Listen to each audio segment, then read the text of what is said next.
നമ്മൾ നേരെ പോകുന്ന സ്റ്റേഡിയം ബസ് സ്റ്റാൻഡ് ജംഗ്ഷനിലേക്കാണ്. അവിടെ ഇതിനോടകം തന്നെ നേതാക്കന്മാരുടെയും പ്രവർത്തകരുടെയും ഒക്കെ നേതൃത്വത്തിൽ നൂറുകണക്കിന് ആയിരക്കണക്കിന് ആളുകളാണ് വിവിധ പാർട്ടികളിൽ നിന്ന് അവിടേക്ക് എത്തിക്കൊണ്ടേയിരിക്കുന്നത്. പ്രകടനങ്ങൾ, ചെറുപ്രകടനങ്ങൾ, ചെറുവാഹന റാലികൾ, ടൂ വീലർ റാലികൾ, അങ്ങനെ അവിടേക്ക് ആളുകൾ ഇങ്ങനെ ഒഴുകിയെത്തുകയാണ്. ഷാഫി പറമ്പിലിനെയൊക്കെ നമ്മൾ ദൃശ്യങ്ങളിൽ കാണുന്നുണ്ട്, UDF ക്യാമ്പിൽ നിന്നുള്ള ദൃശ്യങ്ങൾ കാണുന്നുണ്ട്. എനിക്ക് തോന്നുന്നു ഷാഫി പ്രതികരിക്കുന്നുണ്ട് എന്ന് തോന്നുന്നു.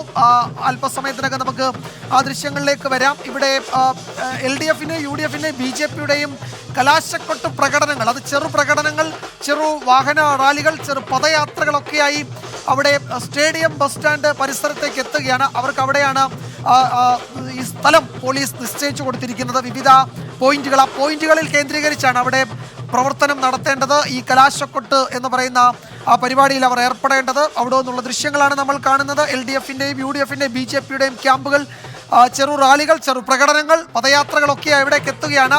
ഹാഷ്മി താജ് ഇബ്രാഹിം ചേരുന്നുണ്ട് സ്റ്റേഡിയം ബസ് സ്റ്റാൻഡ് പരിസരത്ത് നിന്ന്. ഹാഷ്മി, എങ്ങനെയാണ് അവിടുത്തെ തിരക്ക്? എല്ലാ പാർട്ടികളുടെയും ഈ ചെറു പ്രകടനങ്ങൾ അവിടേക്ക് എത്തിക്കൊണ്ടിരിക്കുകയായിരിക്കുമല്ലോ ഇപ്പോഴല്ലേ?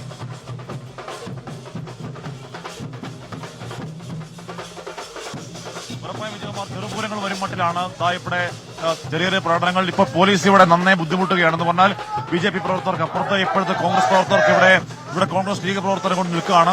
ഇപ്പോൾ തന്നെ ഒരുപക്ഷെ കണ്ണത്താ ദൂരത്തോളം നൂറുകണക്കിന് പാർട്ടി പ്രവർത്തകർ, അത് UDF-ന്റെ ആവട്ടെ, BJP-യുടെ ആവട്ടെ, LDF-ന്റെ ആവട്ടെ, നൂറുകണക്കിന് പാർട്ടി പ്രവർത്തകർ ഇതിനോടൊപ്പം എത്തിയിരിക്കുന്നു. എന്നാൽ പ്രധാനപ്പെട്ട മാർച്ചുകളൊന്നും ഇങ്ങോട്ടേക്ക് വന്നിട്ടില്ല. എന്ന് പറഞ്ഞാൽ മേലാമൂരിൽ തുടങ്ങി BJP-യുടെ ആവട്ടെ, അല്ലെങ്കിൽ UDF-ന്റെ ആവട്ടെ, LDF-ന്റെ ആവട്ടെ, പ്രധാനപ്പെട്ട റോഡ് ഷോകളുടെ മാർച്ച് ഇങ്ങോട്ടേക്ക് എത്തിയിട്ടില്ല. ഇങ്ങോട്ട് എത്താത്തപ്പോൾ തന്നെ ഇതാണ്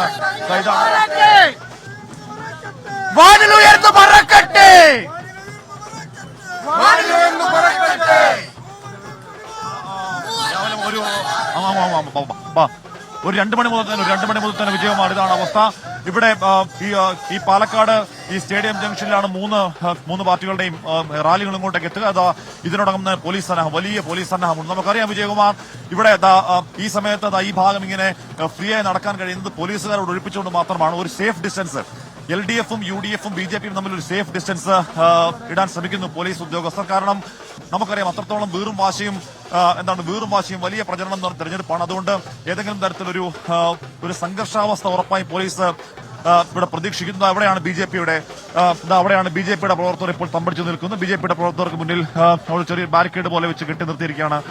അവിടെ ബാരിക്കേഡ്, ഇത് ഓരോരോ ബാരിക്കേഡാണ്. അവിടെ ഇതിനപ്പുറത്തേക്കാണ് BJP പ്രവർത്തകർക്ക് ഇങ്ങോട്ടേക്ക് നിൽക്കാനുള്ള സൗകര്യം. അവരുടെ മേലാമുറിയിൽ തുടങ്ങിയ BJP-യുടെ മാർച്ച് ഇങ്ങോട്ടേക്ക് എത്തിച്ചേരുന്നേ ഉള്ളൂ. അപ്പുറത്താണ് കോൺഗ്രസിന്റെ. അപ്പുറത്ത് എന്താ അവസ്ഥ? ഞങ്ങൾ പെരുമാറണ്ടെന്ന് പറഞ്ഞു. ഞങ്ങൾ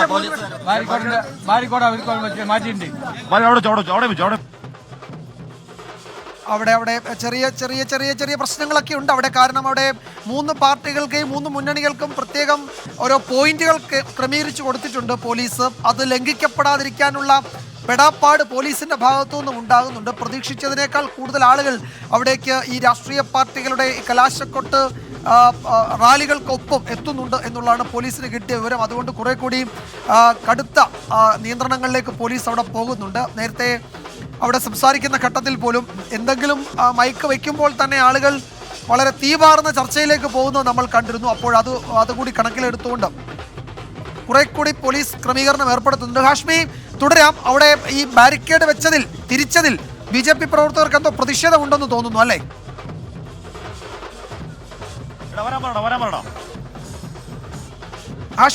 ഹാഷ്മിക്ക് തുടരാം. ഞാൻ ചോദിക്കായിരുന്നു, അവിടെ ഈ ബാരിക്കേഡ് തിരിച്ചതിൽ എന്തോ പ്രതിഷേധമുണ്ടെന്ന് തോന്നുന്നു BJP പ്രവർത്തകർക്ക് അല്ലേ?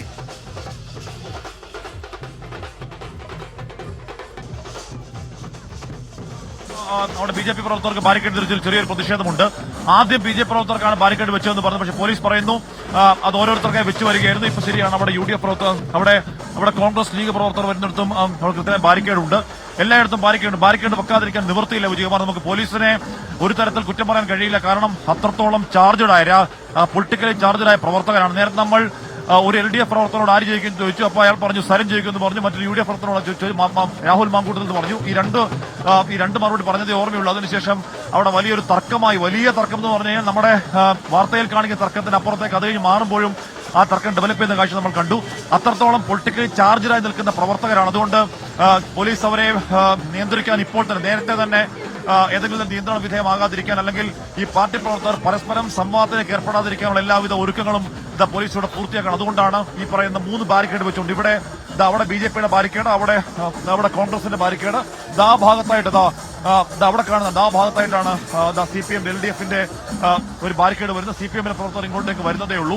LDF-ന്റെ മാർച്ചിലേക്കാണ് അവർ കൂടുതൽ കോൺസെൻട്രേറ്റ് ചെയ്യുന്നത്. അവിടെ LDF-ന്റെ എല്ലാ ചെറു മാർച്ചുകളും സംഗമിച്ച് ഒരുമിച്ച് റോഡ് ഷോ ആയി വരികയാണ്. അവിടെയാണ് LDF-ന്റെ മാർച്ച് ഇങ്ങോട്ടേക്ക് വരിക.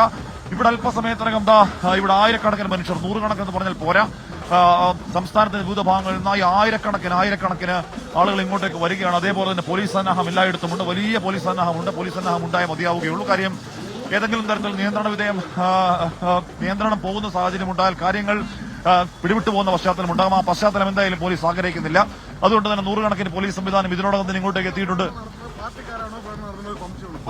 പാർട്ടിക്കാരാണോ പ്രകടനം നടത്തുന്നത്, പോലീസാണോ പ്രകടനം നടത്തുന്നത് സംശയമാണ്. ഞങ്ങളൊക്കെ അടിച്ചു ഓട്ടിക്കാൻ കൊടുക്കുന്നത് എന്തിനാണെന്നറിയില്ല. ഞാൻ പറയുന്നത് ഇത് ആദ്യമായിട്ടാണ് ലോകത്ത് ഇലക്ഷൻ നടക്കുന്ന പോലെയാണ് ഇവരുടെ രീതി കണ്ടത്. എന്ന് പറഞ്ഞാൽ ഇപ്പോ നിയന്ത്രണം ഇങ്ങനെയാണോ വിരട്ടി വിടാണോ ചെയ്യുന്നത്? അപ്പൊ അങ്ങനെ മൊത്തത്തിൽ എല്ലാ പാർട്ടിക്കാർക്കും ചെറിയൊരു കാര്യത്തിലുണ്ട്. നോക്കൂ, അവിടുന്ന് രാഹുൽ മാങ്കൂട്ടത്തിലെ ചെറിയ പ്രകടനം ഇങ്ങോട്ടേക്ക് വരുന്നുണ്ട്. ഇതിനേക്കാൾ വലിയ പ്രകടനങ്ങൾ അവിടെ ഒന്നും ഒരു പ്രശ്നമില്ല. അവിടുന്ന് രാഹുൽ മാങ്കൂട്ടത്തിൽ വേറൊരു ചെറിയ പ്രകടനം വരുന്നു. ഇങ്ങനെ 100 ചെറിയ പ്രകടനങ്ങൾ വിവിധ രാഷ്ട്രീയ പാർട്ടികൾ ഇങ്ങോട്ടേക്കായി വരികയാണ്. അങ്ങനെ അതിനുശേഷം സംഗമിച്ച് വലിയ ആൾത്തിരക്കായി ആൾക്കൂട്ടമായി മാറാൻ പോകുന്നു. നമുക്ക് ഇത് അപ്രതീക്ഷിതമല്ല. ഇത് നമുക്കറിയാം. കാര്യം അത്രത്തോളം ഒരു പാലക്കാട് ഇതുവരെ കാണാത്ത രീതിയിലുള്ള അത്രയും വലിയ പ്രചരണം വീറും വാശിയും കണ്ട ഒരു പോർമുഖമാണ് കഴിഞ്ഞ 1.5 മാസം. അതിന്റെ സ്വാഭാവികമായി കൾമിനേഷൻ ഉണ്ടാവുന്നത് ഇത്രത്തോളം ആയിരക്കണക്കിന് ആളുകൾ തടിച്ചുകൂടും തന്നെയാണ്. ഇത് ഏതെങ്കിലും തരത്തിലൊരു ഏതെങ്കിലും തരത്തിൽ എന്താണ് ഇതൊരു പ്രചരണ പരിസമാപ്തി എന്ന നിലയ്ക്കല്ല കാണുന്നത്. ഇതാണെങ്കിൽ ഇതിവരുടെ ഒരു ശക്തി പ്രകടനമാണ്. ആ ശക്തി പ്രകടനത്തിനർത്ഥം നോക്കൂ പാലക്കാട്ടുകാരെ ഞങ്ങൾ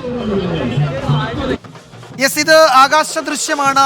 ഈ മേഖലയിലേക്ക് കൂടുതൽ ചെറു പ്രകടനങ്ങൾ, റാലികൾ, റോഡ് ഷോ അതിങ്ങനെ വന്ന് സംഗമിക്കുകയാണ്. അല്പസമയത്തിനകം ഇവിടെ ഒരു മനുഷ്യ മഹാസമുദ്രമായി മാറും. വിവിധ കേന്ദ്രങ്ങളിൽ നിന്ന് പ്രധാനപ്പെട്ട മുന്നണികളുടെ റാലികൾ, ചെറു പ്രകടനങ്ങളൊക്കെ അവിടേക്ക് വന്നുകൊണ്ടിരിക്കുകയാണ്. നേരത്തെ പോലീസ് സൂചിപ്പിച്ചതുപോലെ അവിടെ കുറെ കൂടി കർശന നിയന്ത്രണങ്ങളിലേക്ക് പോലീസ് പോകുന്നുണ്ട്. ബാരിക്കേഡുകൾ ഉയർത്തി നിയന്ത്രിക്കുന്നുണ്ട്. പ്രവർത്തകർക്ക് അതങ്ങോട്ട് ഇഷ്ടപ്പെടുന്നില്ല എന്ന് തോന്നുന്നു. പക്ഷേ ഇത് സാഹചര്യം കുറച്ച് സങ്കീർണമാണ്. അവിടെ തൊട്ടാൽ പൊട്ടുന്ന രാഷ്ട്രീയ ചർച്ചകളാണ് അവിടെ നടക്കുന്നത്. അതുകൊണ്ട് ഈ തീപാർന്ന ചർച്ചകൾക്കിടെ കുറച്ച് നിയന്ത്രണങ്ങൾ വേണം. അതുകൊണ്ട് പോലീസ് കുറച്ചുകൂടി ജാഗ്രത പാലിക്കുന്നുണ്ട്.